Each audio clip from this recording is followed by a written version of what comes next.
Hello, this is Thomas, K4SWL. If you're new here, I like to do real-time, real-life amateur radio field activation videos. And those of you who've been following me for long know that this is the Blue Ridge Parkway. I'm at the Folk Art Center here in Asheville. I've got about an hour and 15 minutes to do an activation. I may need every minute of that too, because our conditions today, our solar conditions are horrible. They have been for the past few weeks, but lately, I mean, there have been times I've turned on the radio at home and I couldn't hear anyone on the 20-meter band. Today, really rough. Unless things have changed right when I came out here, things are pretty rough today. So this could take a while. I may not even finish the activation in the amount of time I have. It's been taking some of my friends almost 2 hours to get 10 contacts lately, so who knows. But anyway, I didn't want it to stop me from coming out. And before I begin, I really want to thank my Patreon and Coffee Fund supporters. You guys make all of this possible, and we keep this video completely ad-free. You'll notice I have no monetization turned on YouTube. I completely rely on Patreon really to support what I do. And also, be sure to check out my field report on QRT.com, which you'll find linked below. And I'll have links to all this stuff and extra photos and extra notes about this activation on QRT.com. So with that out of the way, let's take a look at the antenna that I have here today. It is the HF-009. Now, I was sent this. Okay, so disclosures out of the way first. I was sent this at no charge to me at all, so it was free from Radioddity. They wanted me to evaluate this, and they sent it to me probably almost 4 weeks ago. And I have not had time to take it out to the field. Sorry, Radioddity. Radioddity is a sponsor of QRT.com, and I'm not really sure if this is on loan or if they gave it to me. I have no idea, and I didn't ask them before I came out here to do this activation. So, to be on the safe side, I am going to click the little button that'll have put the thing up at the top saying it's a promotional video, but that's only because I don't really know, in this case, if they're giving it to me, and I just want to err on the side of full disclosure. That's what I always try to do. But I can tell you now that my thoughts and everything, these are going to be my own. I'm not going to change anything, even though Radioddity is a supporter of QRT.com. They know very well that I speak my mind on products when I'm testing them, and that's what I like about them. You'll notice from even other YouTube channels and people that work with Radioddity that the really good thing about them is they feel pretty free to say what they want to, because this company, they really do kind of take any kind of criticism and roll with it and try to implement changes when they can. So anyway, this antenna and I've seen other people with this antenna out already. Well, they were able to go a lot faster than me, which is fine. You'll notice I'm not the kind of person that always tries to rush to be the first or anything. Not that these other people were either. To be honest, I'm just kind of being late this time. But this antenna is kind of cool. What I like about it, when I first got it, I looked at it and I thought, wow. And what I like about it, besides it just comes in a really appropriate case, this kind of hard-shelled case, I love this stuff. It's very well organized, and the thing that they did that you'd see so rarely is literally everything you need for an antenna system is in this case that comes with the antenna. Down to the counterpoises, the coax. They even thought to include an SO239 to BNC adapter, which I'll be using today. I mean, that's really including a lot more than you would ever find in an antenna kit. This is, and another thing I noticed is just how kind of short this case is. You can see it here next to my Redox Micromanager bag. That may fall backwards. You can't tell in this video, but this table kind of leans this way. But yeah, it's short because each one of these parts of the antenna, they're just not very long. And I'm going to get one of my prejudices out up front about this type of antenna. I'm not the biggest fan of this type of antenna. I'm really not. And I don't want to start out on a downer, but I'm going to be honest with you. So I have over the years used several antennas in the field that have a sliding tap to help you on a coil tap where you want to be on the band. So they help you move from frequency to frequency that makes an antenna multi-band. Well, this one has a tap, and actually the coil is up in this section right here, which is completely weather tight. I love that.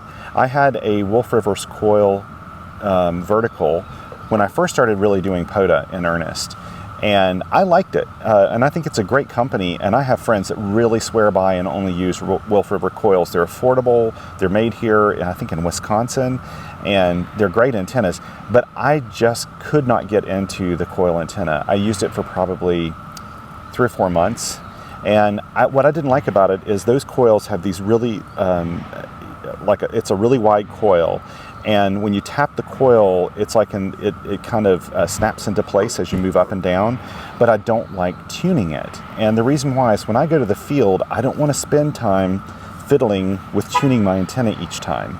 I want an antenna that I take to the field and I know it's going to be near resonant, or at least have a really good SWR, so I don't have to fiddle with that. So that's the reason you see me use so many times multi-band antennas like 40-meter end-fed half waves, and sometimes my end-fed half waves that have links in them so that I can use them on multiple bands without needing an ATU. And then when I'm using an ATU, you'll see me use random wire antennas, and I love those for that reason. Also, when I'm using verticals, you see me use my Chelegans MC750 all the time. It's a quarter wave antenna, but you're not adjusting a tap, which is really sensitive. You're adjusting a whip, which is just a little easier to do, and I find it's very reliably resonant for me. So this is going to be interesting to test. And I did take this out at home. I have not taken it on an activation or anything. I have not actually made a contact with it. I did take it out at home though, just to see how easy it would be to slide this little switch here, which is really cool because this lever here is actually changing the tap in here. And because this is sitting vertically like this when it's in the ground, this is actually completely weather tight. Whereas like Wolf River coils and a lot of other coiled antennas, that coil is exposed to anything. So if you're operating in the rain, or like your antennas at least in the rain, you're going to find that it could change your antenna dynamics by the water just being all over the outside coil. This is not going to happen with this, which is kind of cool. And the sliding mechanism's really easy to use. I like that part of it. You can just use your thumb and change it all you want to. Now, I'll show you what I did. Let me get in here real quick. I'm just getting like 100 text messages right now for some reason. When I first went out to the field with this, I took photos of the antenna in different positions, like 20 meters, and I tried to show on here, I don't know if you can see this, but I tried to put on there where the tap was when I was going down the band. And I didn't find that it got a perfect one-to-one match on every band. The instructions show it getting, really good matches across the bands. I didn't get that with every band, but the important ones I did. And in fact, the ones that didn't have a perfect match, I think are just fine. Like their SWR match was pretty darn good. And I'm not one to fret over SWR. I know some people that they almost can't operate if it's like a 1.5 to 1. They want to have a 1.1 or a 1 to 1. It's not necessary. Most of the radios I operate can easily handle like 2.5 to 1 SWR, maybe even 3, and some of my Elecraft radios could probably go higher, especially since I'm running QRP power into this. So anyway, that out of the way. That is my reservation with antennas like this, but we're gonna see how this works. I'm gonna give this a real go and see if I like this better than others I've operated. Now, this Radioddity antenna came with these little, I wanted to put these caps back on them. I'm probably not gonna keep them on here though when I store it in the bag. I'm gonna put it in this bag and just kind of forget that I had them in here because I don't really need these caps on at all times, and they're a little bit of a pain to pull off because they're tight. They're effective. But they're not super easy to pull off when I go to the field. So I'm gonna go ahead and pull all these off, and we'll set up the antenna. And then actually what I did was bring along with me, where is it? Oh, here it is. I brought along with me my Rig Expert stick to check the SWR on on the antenna as I'm doing it. And so that's one thing that if you run antennas like this where you're adjusting it in the field that you may need to keep. And that's just so that you have a means of testing the SWR without having to run RF through your radio. Right. But a lot of radios actually will allow you to check the SWR through a function that they have. Okay, come on off there. Now, the radio I brought with me today is my Penntek TR-045L. The reason I brought it is because it has this really nice big analog meter, so I'll be able to really test and make sure that the SWR is what I think it is when I'm operating. So let's put these caps up. So I'm going to put the, and I'm going to show you too, because I need to go ahead and get these out. These are the counterpoises that came with 3. They're made of this thick kind of silicone wire. When I got these, I was impressed because they must have used an over-under method when they initially wound this, because I could just take it and toss it and it didn't tangle. So I actually wrapped these back up in the over-under method so that they won't tangle or not when I'm taking them out. This is the coax, which almost feels like it has like a silicone type base. And you know what I'm going to do? I'm going to take this and toss it out there because I want to know where the end of this is when I'm setting up my radio. So what I'll do is just kind of stick it in here and tie it down. There we go. That way I'll know where the end of the antenna is. So let's take all of these parts and set them up.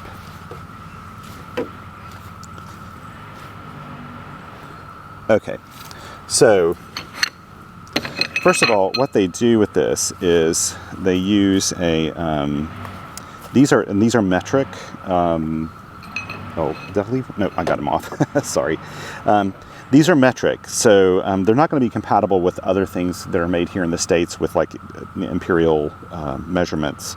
But you know, those of you in Europe and Asia and stuff, that probably would fit other things. You may be able to interchange it with other antennas possibly. But the cool thing about it is the coil is actually mounted up the antenna, which is, practically speaking, I think a pretty good practice for a coil as opposed to having it right on the ground like a lot of other antennas are. So if you look at it, after you set this up, like the coil is up pretty darn high. Like, I can probably stick it right here. Yeah, I'll stick it right here. Plunge that into the ground. And you can see like it's way up the antenna. That's where the coil is. And I think it's going to do a better job because of that. Now I think I'll have enough room here to put the telescoping whip on. This whip is I don't know how long it is. I need to look it up, but it's not like crazy long. Let's see. I'm going to go ahead and put it on the antenna first, and then we'll deploy it here. If you're a really short person, though, you almost need to, so I can do it this way so you can see. There we go. Yeah. If you're really short, you may find this hard to do. My daughter would probably struggle doing this. It's not pretty high.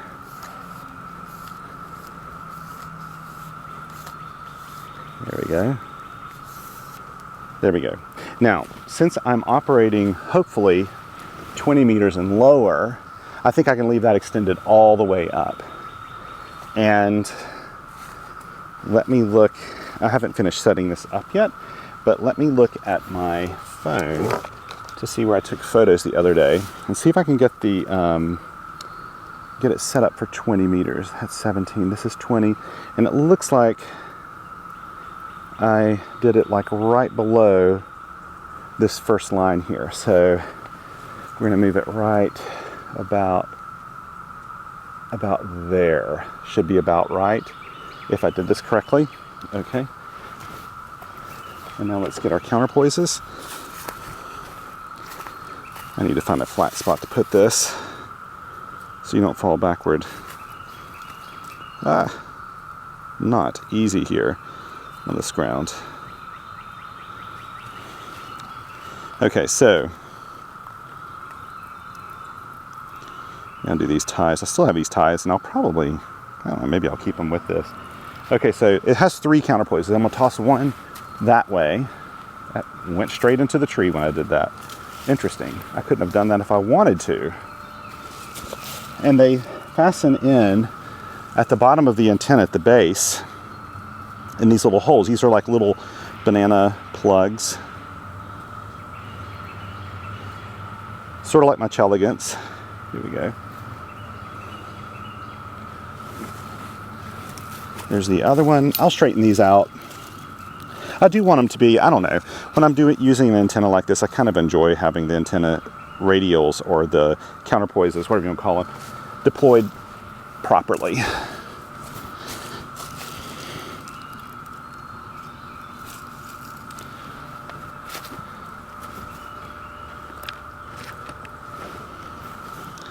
Okay, so I'm just going to go around here and straighten these out. So these are pretty long. I think they're 5 meters long. I can't remember.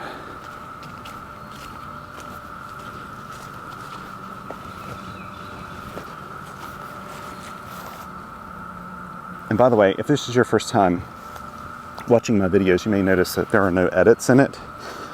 And that's just because that's how I do my videos. I do put chapters in my videos to make it a little easier to follow along. If you don't want to watch the whole thing, I don't blame you. My videos are designed primarily as a cure for insomnia. There we go.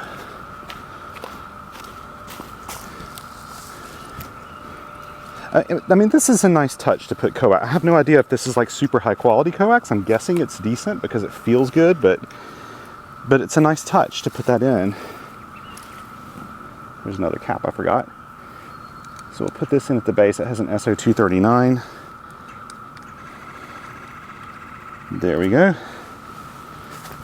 String this out, make sure it's not coiled up anywhere. There we go. Now, what I'm going to do now is put this on the signal stick and see what my SWR is. I'm going to need to get out the adapter here. I'll need that in a minute.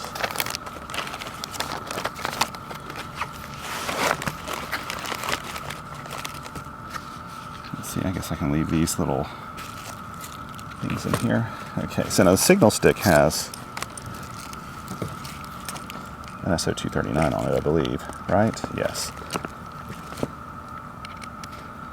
I'm likely going to have to adjust this, but we'll find out.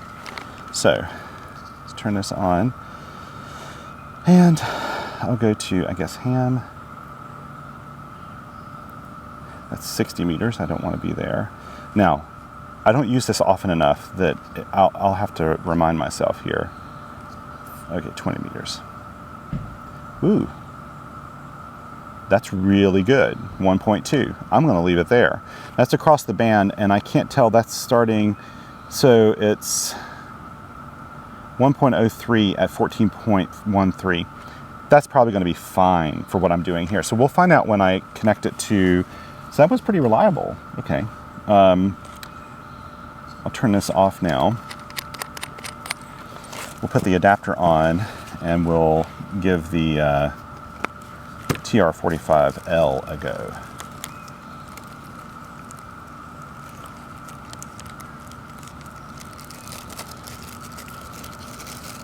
They even have a cap on this. Holy cow. They really did protect everything well. Everything feels to be really good quality too. The antenna is nice. Now we'll move this off to the side here. I won't need any of this now for a while. Let's get down to the nitty gritty. Get one of my very favorite radios out. And let's see, is that the power cord for it? We'll find out. That's Penntek TR-045L. My logging book. Okay, please tell me I stuck a key in here. I know I have one key if I need it, but I meant to bring. Yes, I did. Good. Meant to bring this. These are in several packs right now, and the reason why is because I am prepping for a pretty major trip right now. I got to get all my radios together, and I've been shifting them around in their bags to try to save space in our car. There's only so much space I have in my car. if the rest of my family is to be accommodated on our trip, which I want them to be. They're really flexible with me. My wife and daughters understand how much I love this stuff. Here we go. Pull this out. Let's see if this is the right adapter for this. I think it is. I think it is. I haven't checked the battery voltage on this at all. These are all due. Yes, go ahead and get the key. Let's see.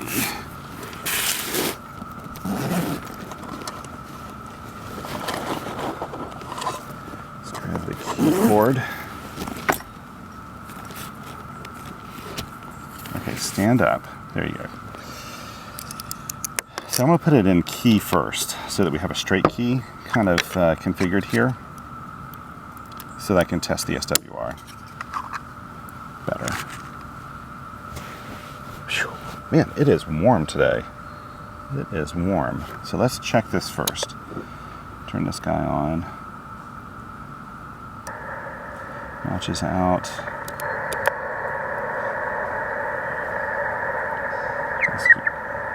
That's promising. Heard at least one.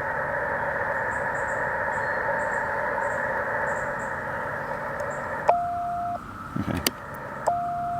Yeah, that's a beautiful SWR. Excellent. We're good to go. Okay. We'll listen here for just a second. Make sure I wasn't keying up on somebody, but I suspect not because the band's been so crap. Probably nobody can hear me anyway.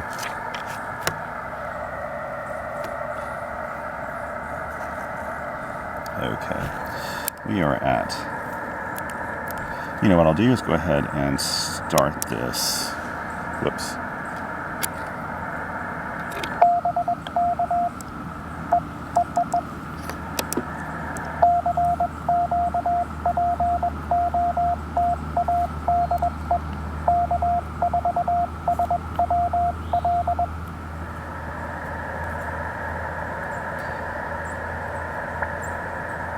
There we go, and today is the 9th, 09, June 2025. 20 meters, CW, 13, 14, 15, 16, 1700. Okay, now we cross our fingers and hope that our local star is playing nice with us. That's what we're going to do. Take a few photos and have this do it for me.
He went way down. Yeah, this is how bad bands.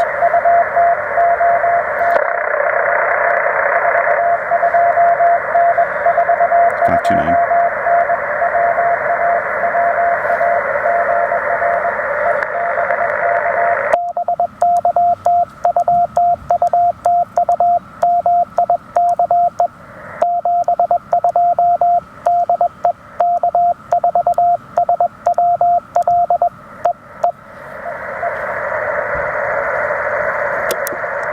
That was Mike in Washington, and you heard how he came in really strong. I actually gave him his signal reports in reverse in a way. He came in at 599, and then on the second go was much lower. That's how bad the bands are.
so 2 contacts, that's good. Let's see if I'm getting spotted.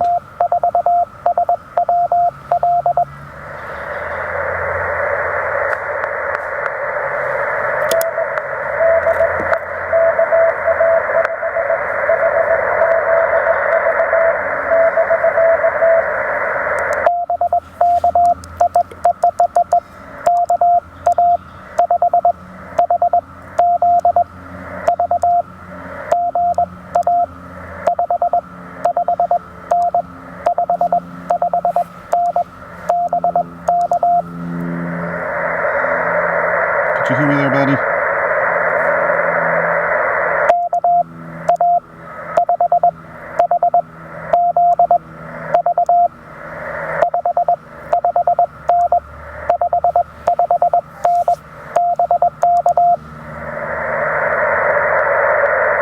Try it again here.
I really like having the memory keyer on this radio. It's just like one extra nice touch. There's actually a story behind that. Let me listen. Nothing. There's actually a story behind it. So when John was designing this radio, it's either this one or the TR-35. I can't remember, it's the 45 or the 35.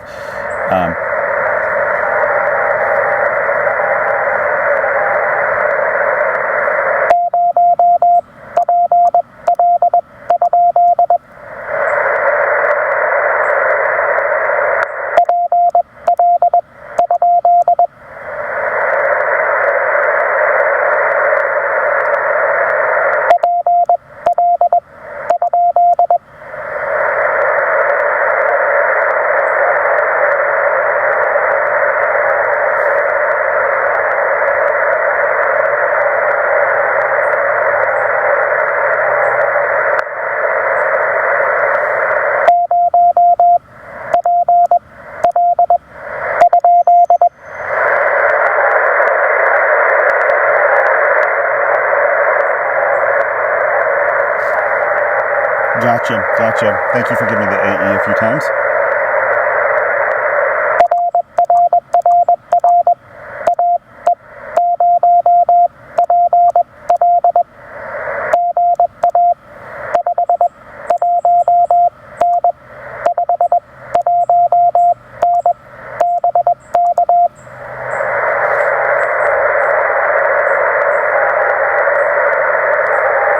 Sorry, it's so hard to hear you.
That's better than I thought I would have right now. I'm very pleased.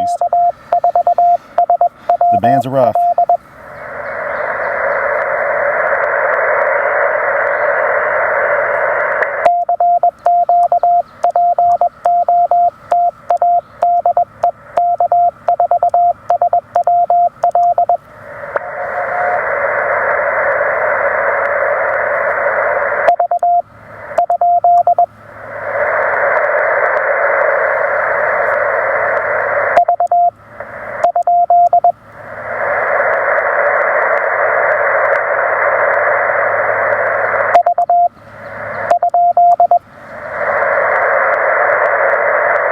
Who's that V station I keep hearing?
Now we got to take.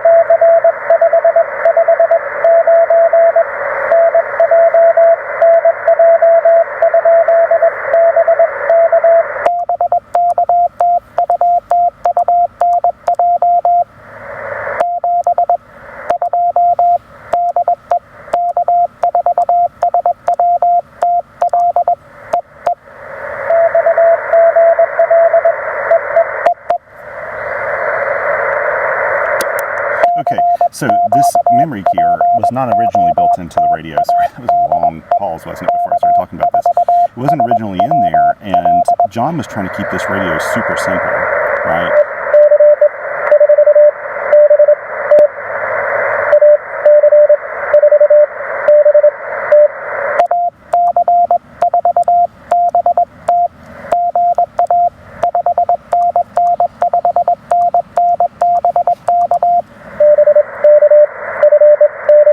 Using a button.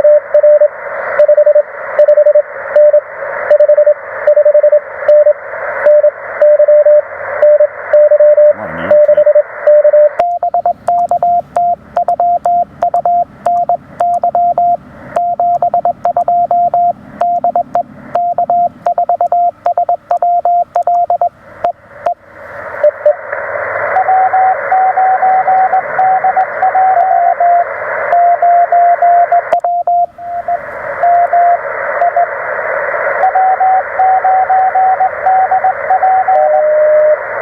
Is that DP? Okay.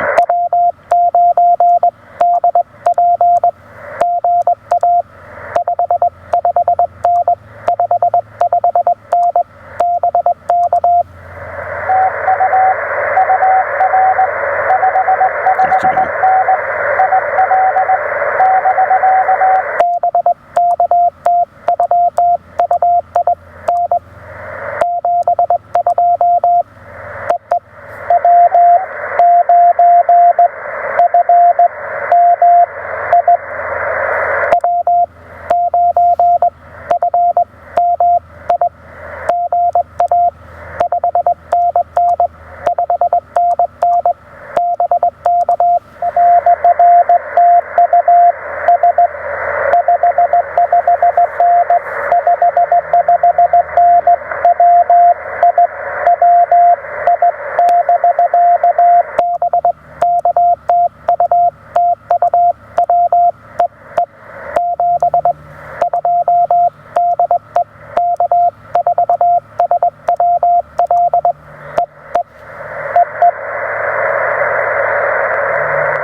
Okay, so it wasn't originally put in the radio at all because John was keeping this a simple radio with like no embedded menus, nothing to dig through, and he achieved that. And he kind of said, is there anything you would change or would you add? And I had the beta radio, or alpha radio probably at that point, and I said, if there's any way you could get a CW message memory in here,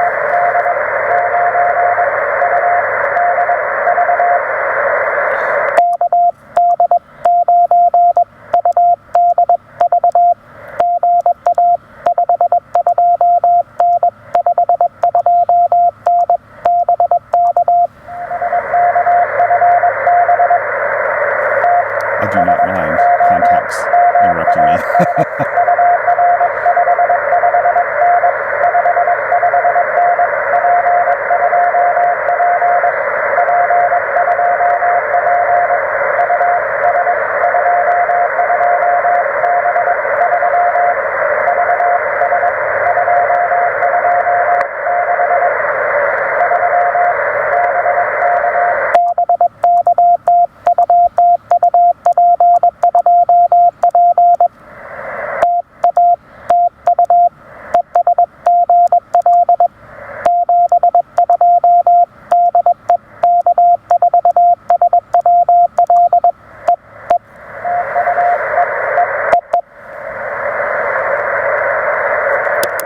Thank you for that, Park to Park.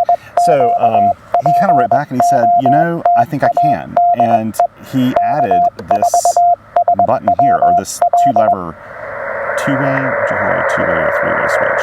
The resting position of the switch is off, and then when you press it one way, it bounces back to the middle.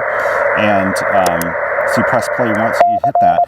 And I thought how he did it was ingenious, because the record, you just hit it that way, then you hit the button, and then you send your stuff stop, and then it records it properly. It's actually super easy to set up too, which is really nice. And so he really made that work. And so it doesn't have like beacon mode. I can't make it, you know, sit here and call in a chain. But I'm really okay with that, because you know what? This is luxury.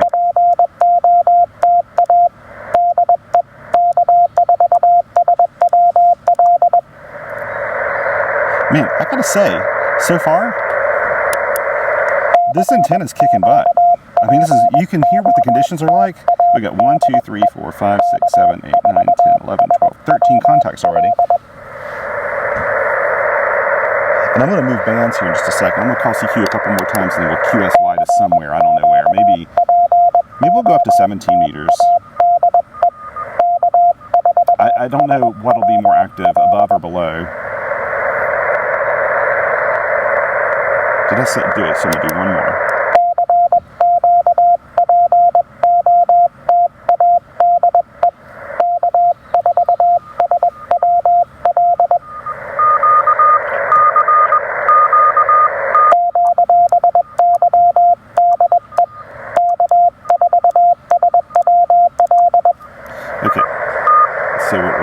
Select. I heard somebody coming in. Now, they were not actually on top of me. I just happen to have my filter set super wide. If you've ever watched my videos before, that's how I do radio and CW. I do not use a narrow filter unless I have to. I really like using wide filters, even if there are adjacent signals.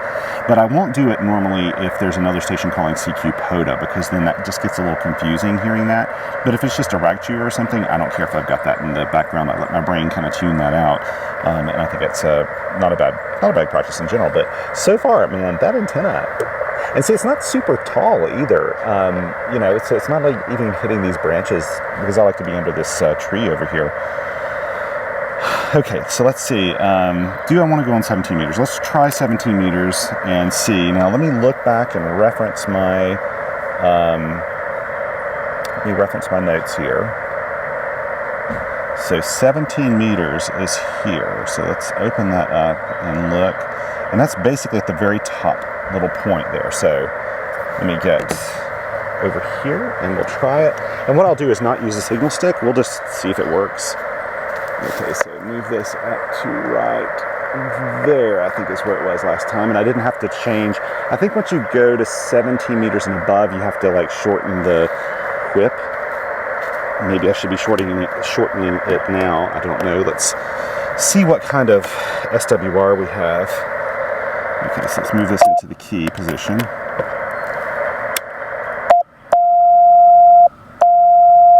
That is not bad. About a 1.3 to 1. I'm going to live with that. I'm not going to move that. Now, I'm pretty sure if I lowered that antenna a tiny bit, I could probably get closer to a 1 to 1, but I don't need a 1 to 1. I do not need a 1.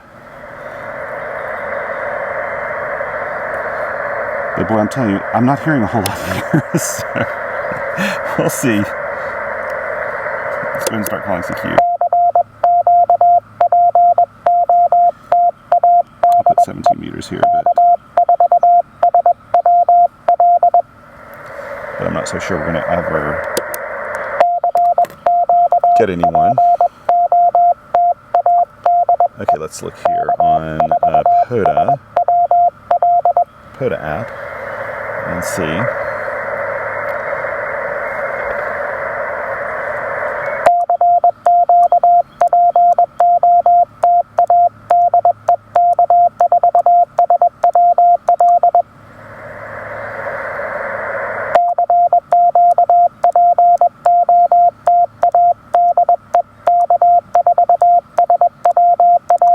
When I get a spot, it'll give me a better idea of how well this is working on 17 meters, if the band's open or not.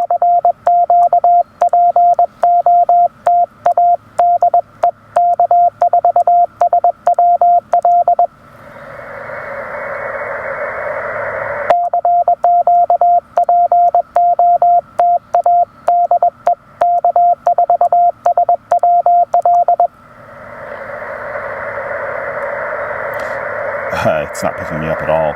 Now, the one thing I have learned, though, is that's pretty reliable so far. So far, I've been in 2 different spots, and I can deal with that. That's easy to change, so that's been good so far. We'll see if we go down to 30 meters, how it is.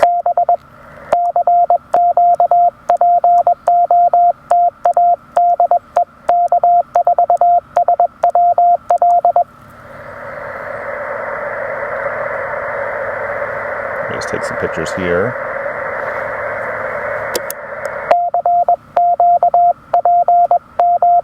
Has it found me yet? This is not a good sign. The band is probably dead closed. Because I'm not even making it into the reverse beacon network. You know what I'll do is spot myself on 14, it was 18.06.5. So let's go ahead and respot.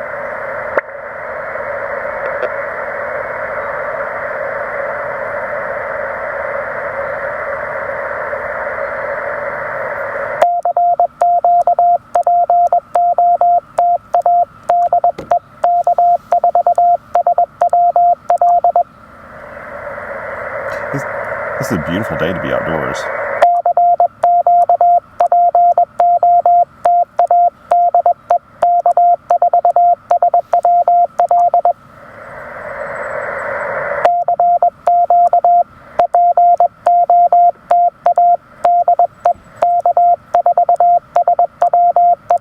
What I was just doing was adjusting the side tone ratio for how loud the side tone is compared to the AF gain.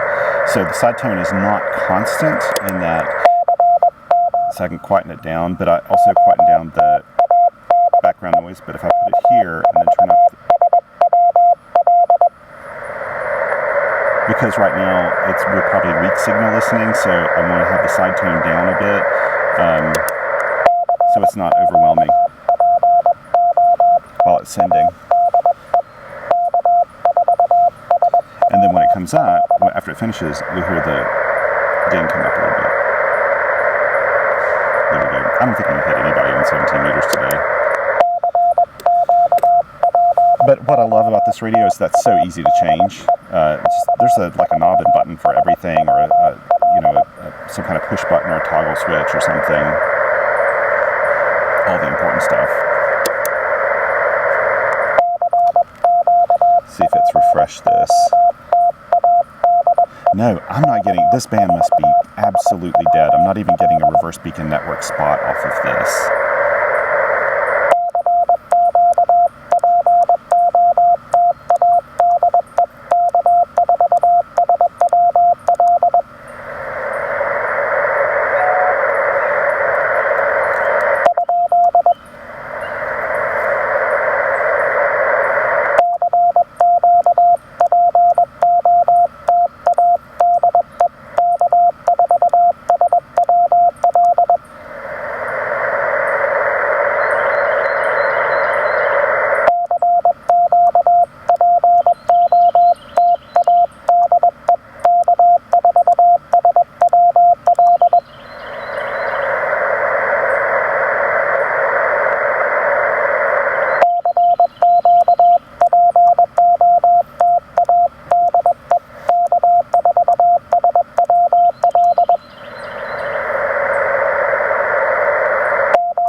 Got a little bit more time. Let's go to 30 meters CW.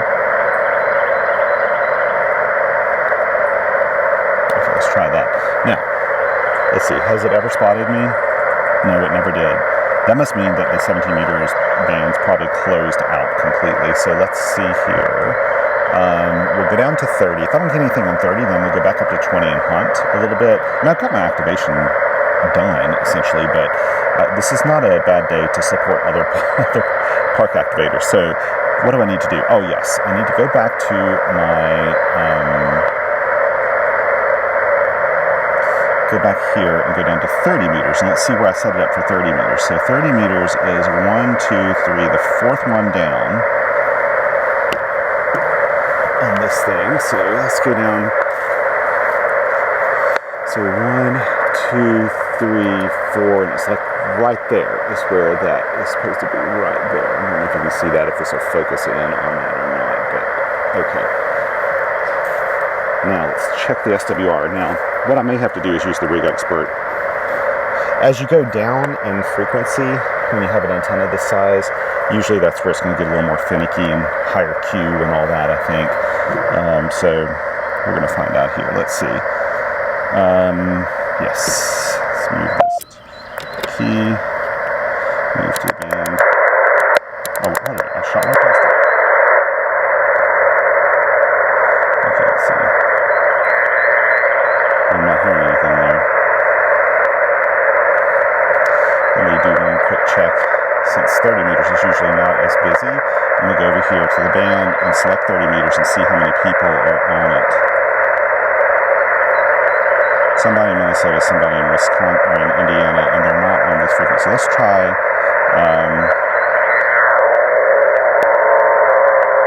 that is a bit of QRM from here, some kind of local noise. Let's try 126 and see if we hear anybody.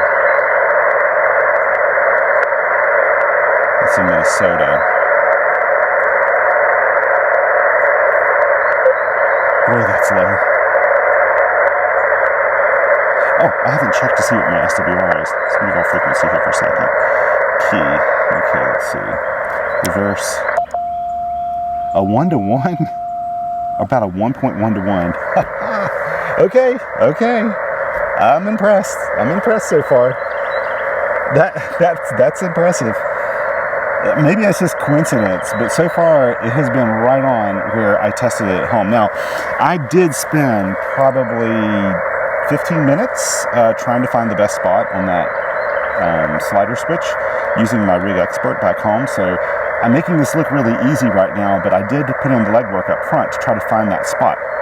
And actually, what I had to do, and if you look at Michael KB9VBR, he had a video about this recently, so look up his call sign and look up this antenna, HF-009, and you'll see how he did it. Very similar to me, is I was using my rig expert, holding it, and then moving the switch and just letting it, I was having mine do a live SWR view on here, so I could see where it was. Now, when you touch the antenna, it changes the SWR immediately, so you have to like touch it, move it, leave it alone, move away from it, and see how it looks. But I went back and forth until I found these. So anyway, it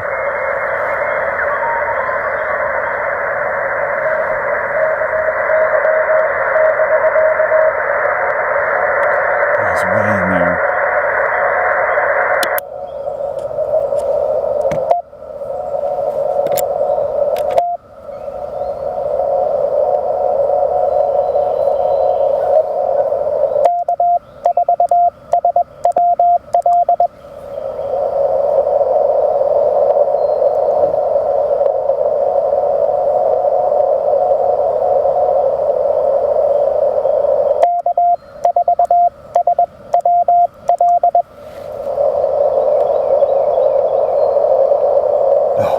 So hard to hear.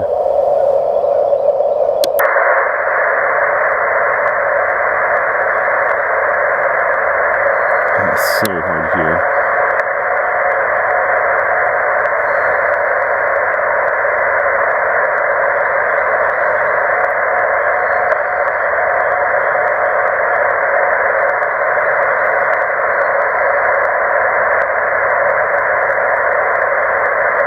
Okay.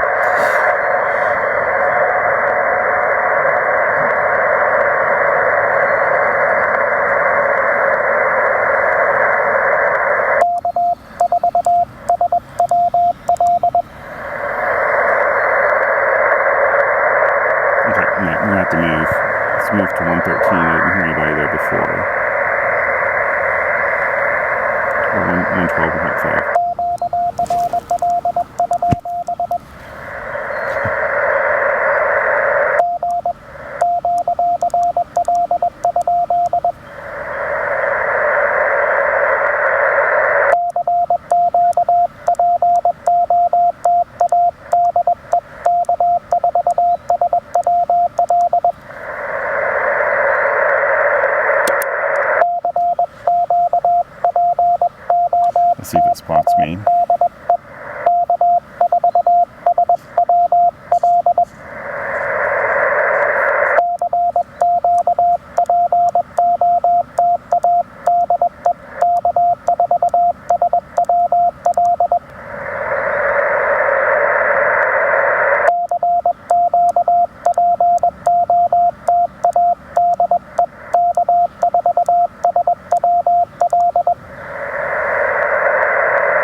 10. 1011 2.5, right? Yep.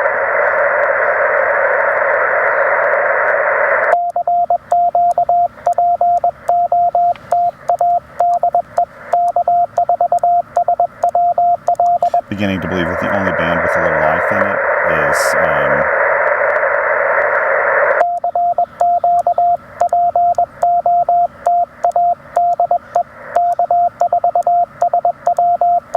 is 20 meters.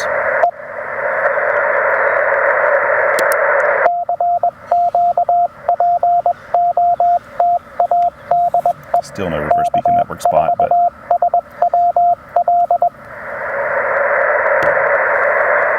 you heard how quickly even the reverse beacon network spotted me on 20 meters because I didn't spot myself.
Yeah, 30 meters is garbage too.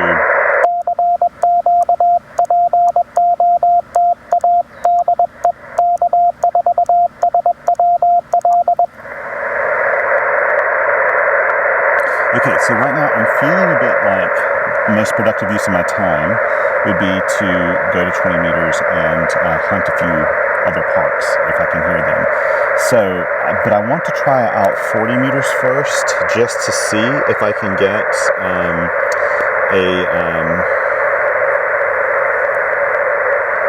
good, let's see here, let me find my note where I had this. Yes, here we go. I want to find out if I can tune this to 40 meters since I'm here. So 40 meters, let's pull this up. From the bottom is 1, 2, 3.5 basically. 3.5 from 1, 2, 3, and then a half there. So let's try this.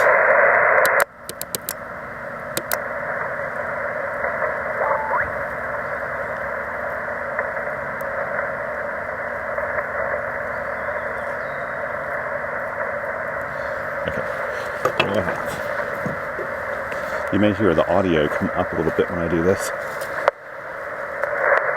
Yeah, you could. Right there, that's where I got the best match. And I don't know what the match was when I did it, but right about there. Okay, now again, should be more finicky as we go down the band. So let's just test this. I don't know if I'm actually going to...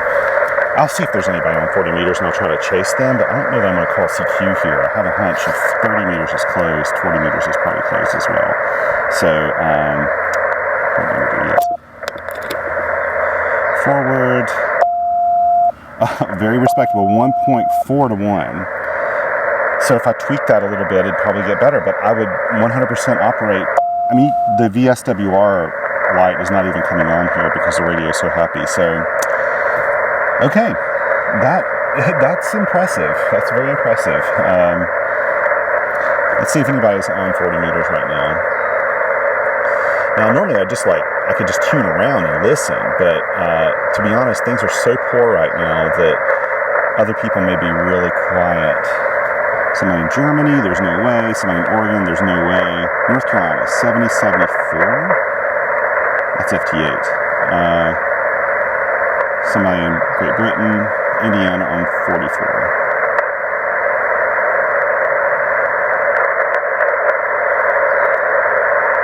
And that's it. So if there's somebody, if I can hear them, it's been 9 minutes ago since they were spotted, and you can see that's not a reverse beacon network spot, so it's not promising.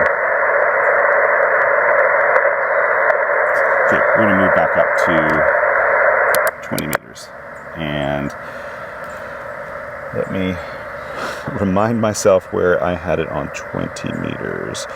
20 meters was right there, just below the first or the second one down. So let's see. All right. Yeah.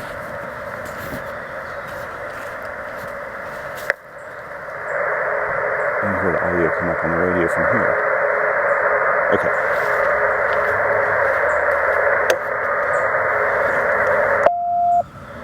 Let's forward. Yeah. Very good. Okay.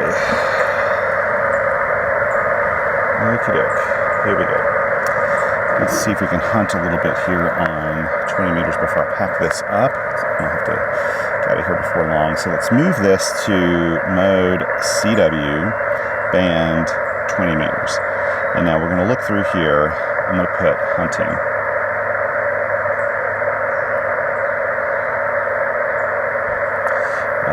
If I remember, I'll call myself QRP. Now, I've worked in 5LQ. He contacted me already. Into AKJ. It did not work. 48.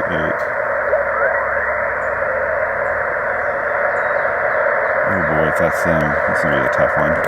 They're in New York, which is promising, because I had all these other New York contacts. Then again, New York's a massive state, so...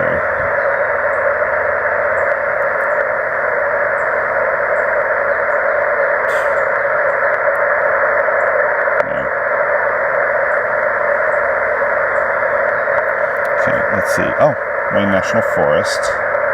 Whoops, that moved on me. Let's go back to Wayne National Forest. And that was Ohio 62.9.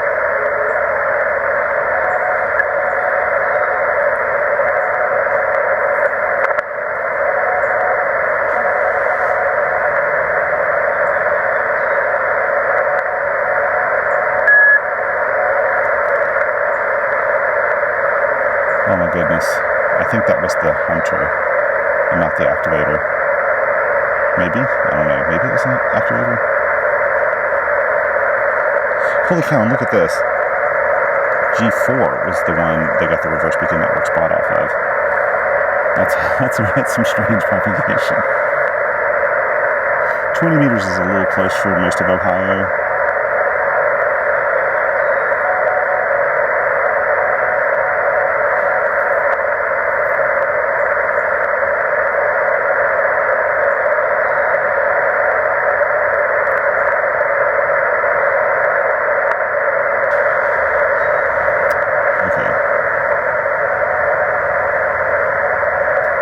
I'm only catching parts of the exchange. Let's see if this is somebody coming in to do POTA.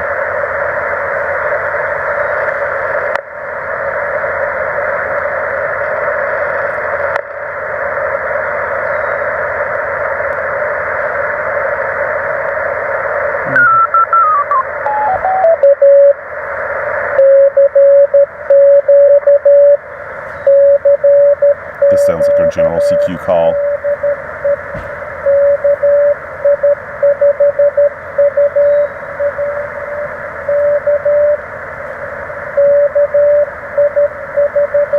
I would answer this normally, but I don't have time to do a rag chew. I'm gonna try to hit a... Yeah. But you sound great. It was in Texas. Indiana's on 62. Did I try that?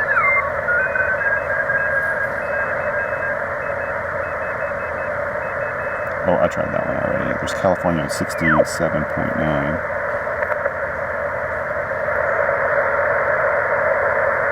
Texas on 51.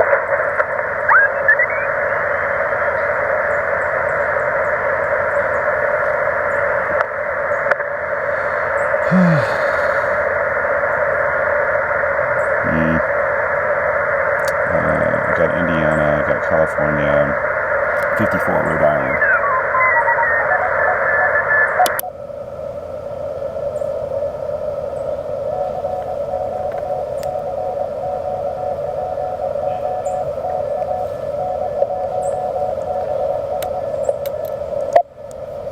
Whoops.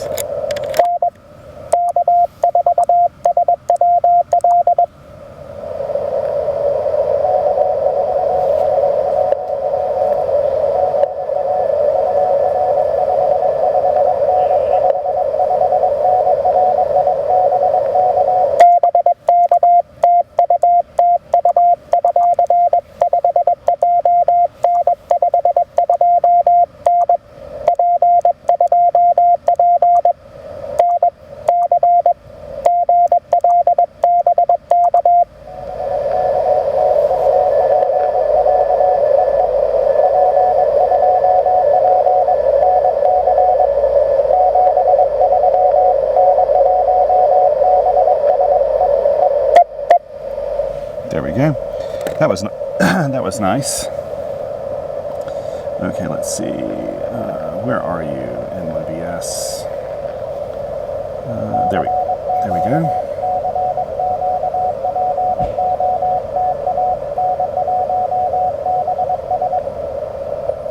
P2PTU. Now let's see. Is there anybody else? I think I got everybody else on the band that was. I tried everybody, so I think we will. Did I try 53? No, I don't think I got 53.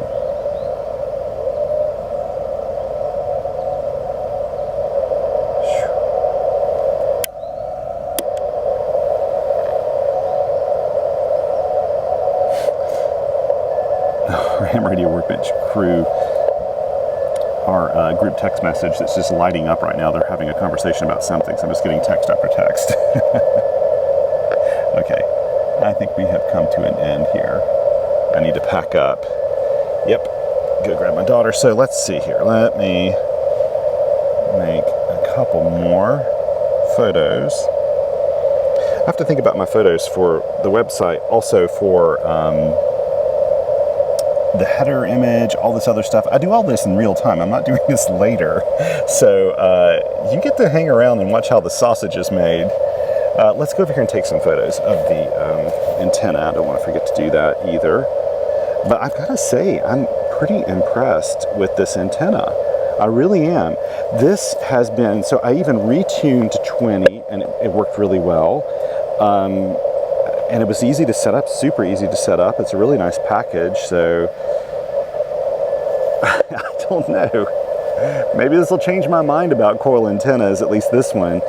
I need to take it more places. Like, I'm still up here in the mountains in North Carolina, really curious how much it changes, like if these settings are gonna change much when I move to a different place, like different topography, different soil conductivity and all that. I wonder how much that's gonna change. I don't know. And I haven't tried any of the higher bands either where I have to shorten this. I do not like having to do both a coil and a telescoping whip, you know, to change it. But I think that once you go all the way up to the top there, I think that's pretty much like having no coil engaged. I think that kind of almost removes the coil from the system. So then I guess you just leave it here and you adjust the whip. But there are no markings on the whip, which that would have been classy had they done that. You know, the Chelegans antenna, what makes it so nice is they've got this silk screened little places on here that tell you where to set the antenna for different bands, and that makes it super easy to tune that thing. That would have been a nice touch on this. Maybe they'll do it for version 2 or something. But so my thoughts are this works pretty well. I mean, I really have no complaints at all. It's easy to deploy. It worked really well on a day with a really crap propagation. I mean, what else can I say about it? It's, easy to deploy. I like how it packs away really small. That's a really nice case. Now I have to say, like, taking this for a soda outing, I would end up removing, I would not use that case. You know, I'd end up taking all of this apart and putting it in my backpack in something separate. I'd find some other pouch or something to stick it in, because that case will not work for soda. It's just a little too big and bulky for me, at least. You could do it for soda, but it's just going to take up a lot of your backpack. So I'd probably find another way to do that. But let's go ahead and take this apart. This will take a little while because I need to get some little Velcro things or something to, where did I put these? Here they are. 1, 2. These things are so easy to lose. Little bread tie things. I'm gonna put one in here. There it is, right there. These things are super easy to lose. Let's take this out. Very happy with how well that came together. The only cap I'm going to keep is this one, which goes on the end of the spike.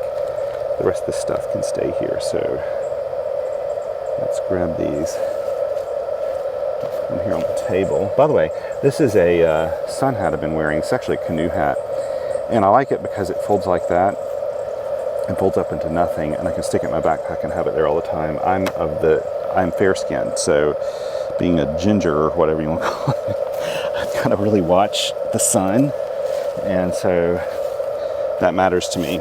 So now what we're going to do is take some time here to do this as an over-under method. So I'll just do it like this. Pull one across over, then I do one around under like that. When I do this, I then can deploy this just by tossing it, and it will not tangle, it will not knot. And that's the reason I do that. I also do this with really long coax cables. There's one done. The silicone wire feels really good.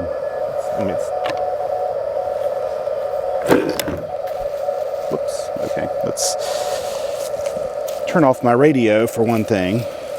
I'm hearing somebody call CQ on there, but I've got everything torn apart and I need to turn the power off, which I hadn't done yet. Move this. There we go. So I can put up the rest of the antenna. So again, over, under. Try to keep it even. Over, under. Over, under. Over, under, over, under. Trying to keep it even. I'm not doing a very good job. That's okay. No one's judging me, right? Are you judging me? There we go. Man, I've got a big trip to pack for, and I'm nowhere near where I need to be to do it right now. We're planning on doing some camping during this trip, and the big thing is I have to pack in my Thule cargo thing, which is on top of the car right there. I need to pack all of our camping stuff for a family of 4. It goes separately in there instead of going into the car area. And last time we did this, it worked out really, really well, but it is a tight fit in there because we have a huge, like, 4-person or 6-person tent, this big North Face tent that we love, and it's very comfortable. It works really well, but by golly,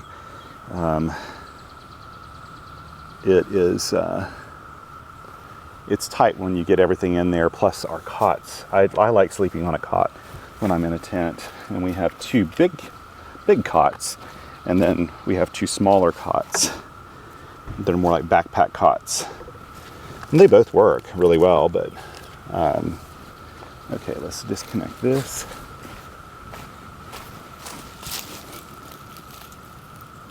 Now I'm sitting here thinking, should I take this with me on my trip?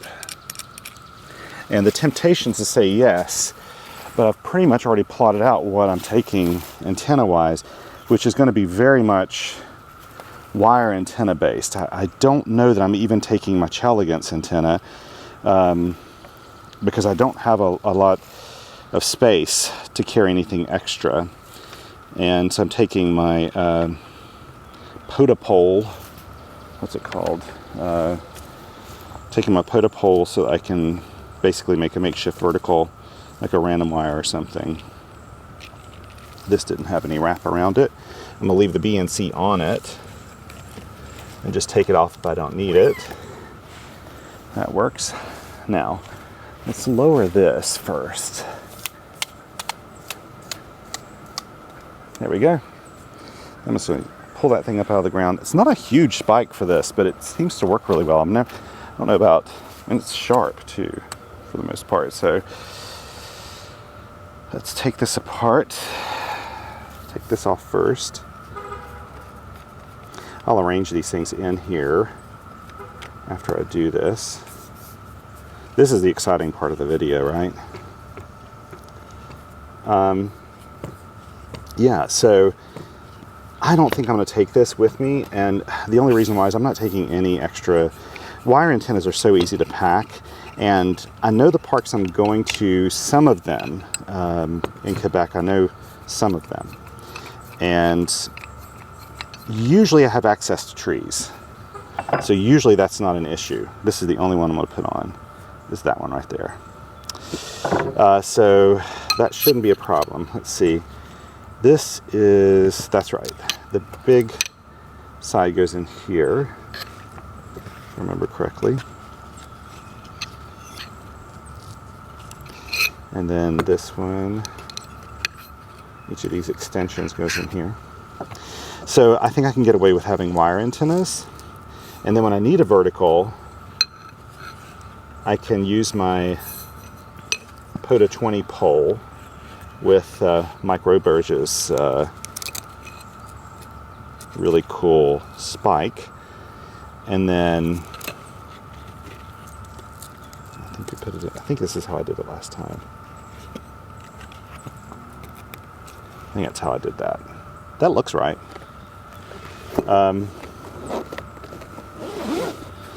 See, a POTA 20 pole, a little random wire antenna, and I have basically a vertical when I do that, a random wire vertical. And I can almost do like a, there's one of the cicadas. You can't see it on this, I'm sure, but they actually have been flying all around here. You can maybe hear, I don't know if you can hear this in the recording or not, but there's this whir sound that is just constant. And on Patreon, I do audio dispatches a lot on Patreon, which are just me making audio recordings talking about various topics. And lately you've been able to hear in all those recordings our 17-year cicadas. It's not as noisy down here as it is up at our house in the mountains. They're a little louder up there. Okay. You never let me down, TR-045L. Never let me down. So I think in total I got 1, 2, 3, 4, 5, 6, 7, 8, 9, 10, 11, 12, 13, 14 contacts, but 17 meters, 30 meters were a bust. So that's showing you what was happening with propagation.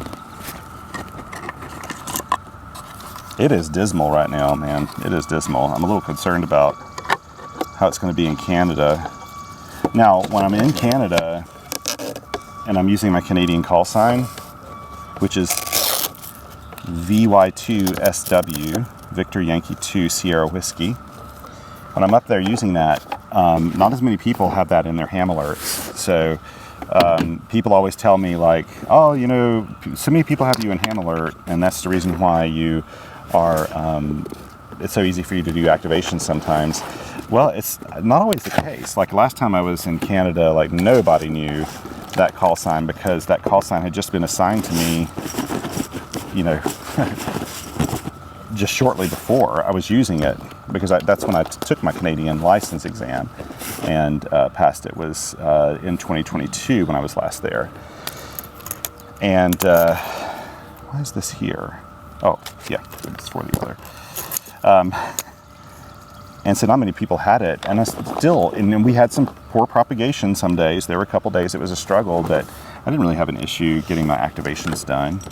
And I think that's just because, you know, people were there. Here we go. gotta really think about my battery situation in Canada. I'm gonna stick these in my other backpack because I need to charge both of these. I need to be able to take my chargers with me. Probably by the time you're watching this, in fact, I'm pretty certain by the time you're watching this, if all went well, we'll be in Canada. We are worried a little bit about, we've had some health issues with my father and father-in-law, and that'd be the only thing that would kind of stop us from going. So let's see here. So we don't want that. So I'll park it right there, take a picture of my logs. I always forget to do that. Well, no, I don't always forget to. I usually remember to do it, but when I forget it, it's very noticeable to me later when I'm trying to fill out everything. And I put that on this side of my bag. There we go. This bag, by the way, is a Redox Micromanager, and I love this pack so much, and I've had it now for nearly 10 years, I guess 9 years or so. And I was actually sort of a product tester for this. They wanted to make a pack that would appeal to, I had written to them and said, hey, could you make some packs with padding in the sides and stuff like that, that would be about this size of pack? And they wrote back and said, you know what, we're working on one. Would you like to have some input? And so they sent me this pack, and they've made changes since this one. You know, I helped them, I sent them a whole page of notes and things like that, and they used some of that to make the Micromanager an even better bag. So my black one that I have is that's the one I bought that was probably from 2000 or 2020, probably from 2020 to 2021. I bought the black one, and I love it. It's great, and it has just a slight change. The pocket on this one is pleated, and it holds more. They used to be more affordable than they are now. They are a very expensive bag because they're made here in Montana, and so it's American product. They pay American wages, and it's high quality. These are guaranteed for life, but I love this pack, and we have now 3 of them in our family. I've thought about buying a third. I recently acquired a Redox Gator, which is similar to this, but a little bit wider base. I think it's not quite as wide as this one. It's maybe slightly, I don't know, it's maybe, but it has 2 exterior pockets, a little bit wider base, and I'm thinking that that one actually is going to work really, really well for people, and so you'll see me using that. You'll see me using that in upcoming videos. So anyway, I think I've pretty much packed up here. There's not much more to put up except for my camera gear. So that worked out well. So yeah, final thoughts, not bad. I can't remember the price of this. This is how well I prepare for my videos, right?